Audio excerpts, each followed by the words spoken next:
Hi guys, thank you so much for watching and welcome back to my channel. So as you can see from the thumbnail, I wanted to do a really bold graphic liner look with white liner and like a little pop of colour. And I first went in to prep the skin with the Nivea Post Shave Balm. This is a really good primer. It's really moisturising. You just basically rub it in until it goes tacky. It does smell quite strongly of like aftershave, like that man smell. So if you don't like scented products, this is maybe one that I would stay away from. As you can see, I just basically rubbed it all over the skin until it went tacky. It does make my skin go red. It doesn't irritate it, but it does make my skin go red. So and I'm suffering with redness a lot at the moment, so I wanted to go in with something that was really full coverage. So I went in with my Maybelline Fit Me Matte and Poreless and my Charlotte Tilbury Magic Foundation, and the Charlotte Tilbury Magic Foundation is probably one of my all-time favourite foundations ever. It's really great coverage, but it doesn't look cakey or heavy, and it's really nice like skin tone match for me as well. It's a really good shade. I then went in. The only reason I did it this way is because my skin's quite dry at the moment. I didn't want to use a brush or risk streaking, and the Beauty Blender, although it does take a little bit longer, it does get the best results for blending your foundation out. So I basically just went in and pounced this all over the skin until that was all kind of blended in. And then anywhere that I needed a little bit of extra coverage or a little bit of extra concealing, I went over with another light layer. I then went in with my Rimmel Wake Me Up concealer. This is not my favourite. It's too dark for my, well, it's not too dark for my skin. It's kind of the same skin tone colour, but it doesn't have a massive amount of coverage. It didn't really do anything for the skin, but I need to use up. So I went in with this just to kind of conceal over any blemishes, and then went back over with my Naked Urban Decay concealer to really cancel out any redness. Because this is just one of the best concealers that I've ever used. I do use a lot of this just to conceal the redness, because it is something that can show through quite often in my foundation. If you can hear my voice going as well, I'm sorry, I have a really bad kind of croaky voice at the moment. I don't know what's wrong. And again, just went back in with my Beauty Blender for that. This is the lightest shade, I believe it's Fair Neutral, and it's a really nice full coverage concealer without being cakey. It does kind of crease under the eyes a little bit once you set it with a powder, but I mean, it's not massively noticeable. And for me, it's just the best concealer, concealing redness. I then went over the under eye area with the New Look HD finishing powder, which is amazing. It's so finely milled. I did the kind of baking method, but I didn't actually let it sit on the skin. I basically just put it on with a Beauty Blender and then wiped it off. It was really just to set the concealer. And I then went in to warm my face with the Too Faced Love bronzer. I believe this is in Carrie and Big. Excuse me. And I kind of went round the entire perimeter of the face for that. Let me just check. The Too Faced Soulmates bronzer. So it's a blusher and bronzer in one in the colour Carrie and Big, and it's really, really beautiful for creating warmth to the face. I then went in with my blush. It was the Ellie Goulding and MAC collaboration. It's not my favourite blusher in the world, but again, I wanted to get the use out of it just because it's been sitting in my drawer, and it's a really nice blusher for like during the summer. It looks really, really intense right now in camera, but actually in person it's not that intense, and it's just like a really pretty kind of pinky bronze colour to help kind of bring a bit of colour to the centre of the face again after kind of washing yourself out with foundation. I then went in with the Becca Shimmering Skin Perfector. This is the pressed one, so this is the powder version in Pearl, and this is great for really fair skin. It's really, it is white, but it's got kind of a duochrome kind of silver to it, and it's just really pretty on the skin. Like, it's just so beautiful on fair skin. I have this, I do a champagne pop as well, which I love, but mine's is actually cracked and broken, and I really need to get a new one. So, but I'm basically just putting this everywhere.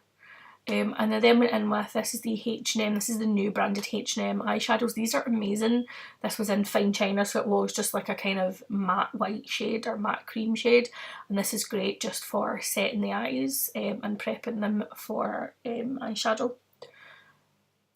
Because the liner that I used was so bold and so graphic, I didn't want to go in too much with, you know, and kind of overwhelm everything. So I went in with that. I highlighted the inner corner and the under the brow bone area, and I did that again with Pero by Becca. I can't recommend those highlighters enough.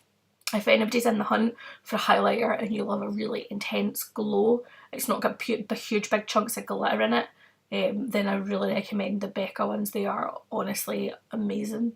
I then went back in with the Soulmates bronzer by Too Faced, and this was just to kind of warm up the crease of the eye. I wanted to tie it in with the rest of the makeup, but still wanted to create some kind of contour in the eye just to give it a bit more shape, a bit more dimension, and a bit more depth, which is why I went in with the colour I'd already used on the face, and it's basically just to tie the whole look together.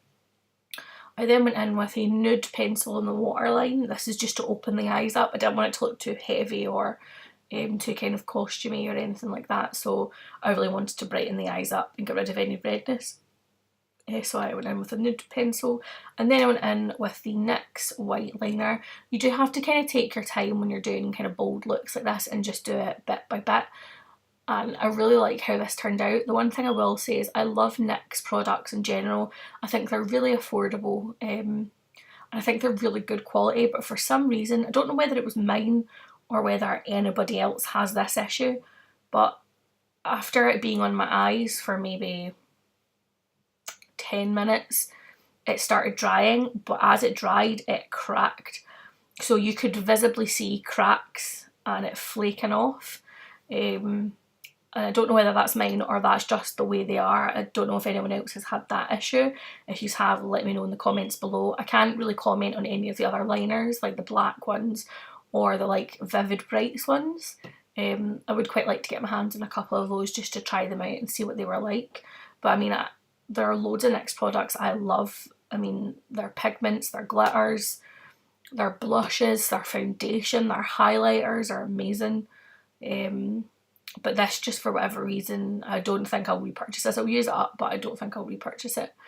I then curled my lashes. These are just Body Shop eyelash curlers, and then I went in with the Maybelline Falsies Volume Express and Waterproof and layered it with the Falsies Push-Up. And I need to use waterproof because it's the only thing that holds a curl with my lashes. I do need to go and get them like kind of tinted and lifted at one point.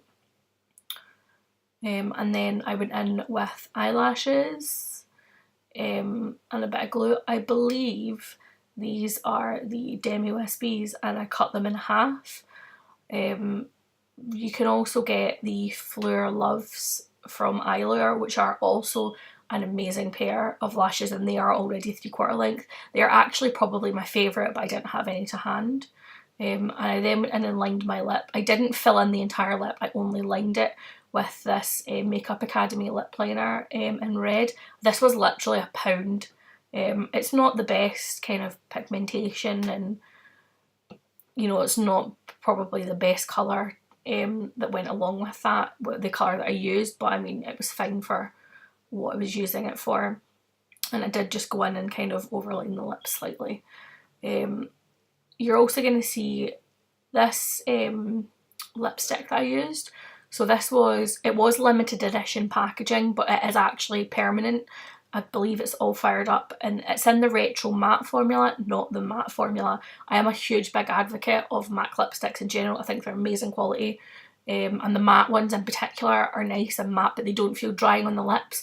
The retro matte formula, however, is another story. This formula is awful. It's so drying. It felt like I was rubbing sand. I don't know if you can see it, it's really dragging on the lips. It felt like sandpaper when I was applying it. The formula, it looks amazing and it doesn't budge when you manage to get it on because it is so matte, but it's so uncomfortable to wear for any long period of time, and it is very drying on the lips. I would If you're getting it in the liquid lipstick formula, it's really nice. But in the actual lipstick formula, I would maybe recommend the matte ones. Anyway, this is the finished look. Just kind of a pop of pink with the bold liner. I really hope you like it, and give me a like and thumbs up. Thank you.